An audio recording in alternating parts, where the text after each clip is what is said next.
Hello there, everybody. Welcome to the wild, weird, and wacky world of the Word. And welcome to my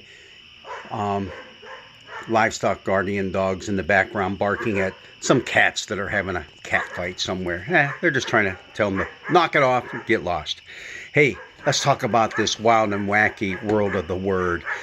Did you ever wonder why some books of the Bible are even in the Bible? Yeah, a lot of people do. And we've already had one of those books, and that was the book of Esther. We've talked about how God never appears in the book of Esther. And yet, here it is in the Bible, and it's the basis for the Jewish holiday Purim. But, hey, we'll even talk about that a little bit later at another time, how that actually did make it into the canon of Scripture. But we have another one in there, and it's the Song of Solomon. The Song of Solomon, right after Psalms, Proverbs, Ecclesiastes, Song of Solomon, there it is.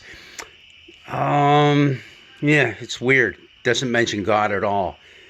What's even weirder is it's nothing more than a gigantic love poem between a guy and a girl who are desperately in love with each other. And it's full of all these pickup lines like, let him kiss me with the kisses of his mouth.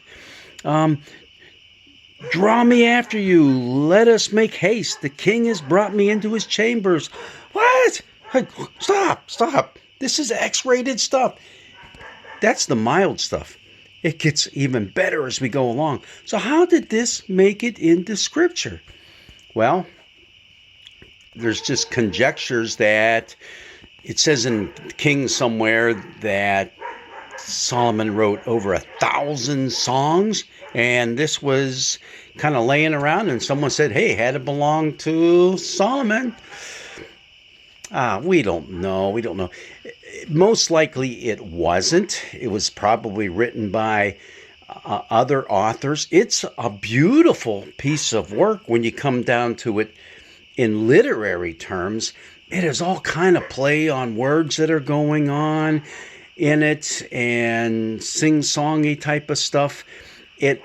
But why did we say it probably wasn't written by Solomon? Well, there's some pretty good reasons why, not the least of which is found embedded in the Hebrew that it's written in are a lot of borrowed words from Persia and borrowed words from Greek language. So, or not Greek, Greek language. So it's definitely not Solomon. But that still doesn't answer the question of how it made it into our canon of Scripture. In fact, an alternate Older Testament reading in our common lectionary for this week comes from Solomon. I'd like to read just some of that for you. The voice of the beloved, look, he comes, leaping upon the mountains, bounding over the hills. My beloved is like a gazelle or a young stag. Look, there he stands behind our wall. And right there we have one of those play on words. The word for gazelle is a homonym, which means it sounds the same but spelled differently for the word beauty. Hey, look, there's a real beauty. Yeah, okay. He's gazing in at the windows, looking through the lattice. This is a peeping Tom. He'd be arrested if he did that stuff now. This is craziness, folks. And it goes on and on. The fig tree puts forth its figs, and the vines are in blossom. They give forth fragrance. You know what this is talking about, don't you? This is just another sweet way of talking about this is a guy and a gal who are ready for action. That's all it is. That's all it is. Why is this in the Bible? Well, number one, it's a beautiful work of poetry. And if you read it all the way through, it's pretty interesting, to say the least. And to really understand some of the nuances of it, you probably have to have a really, really good concordance, because otherwise you would be saying, so what that the vineyards are in blossom? Hey, that's code word for some stuff too, all right?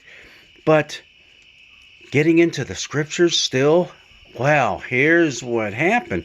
As we look at a lot of rabbinic literature and some of their interpretations of Scripture, when it comes to the Song of Solomon, what they said is this is a beautiful piece of poetry that describes the enduring love that God has for Israel, his people.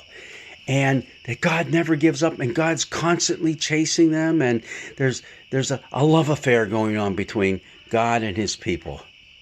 All right? Okay. So it makes it into the Hebrew scriptures. What about the Christian scriptures? They could have come along later and said, get rid of that one. That has nothing to do with anything. Well, guess what they said? This is an enduring piece of work that describes the love affair between Jesus and the church. And there you have it. Now we have the Song of Solomon in our Bibles. Crazy. But after all, it is a wild, weird, and wacky world of the Word. Go out and enjoy your day. And maybe open this up and you might get a few pickup lines that might come in handy.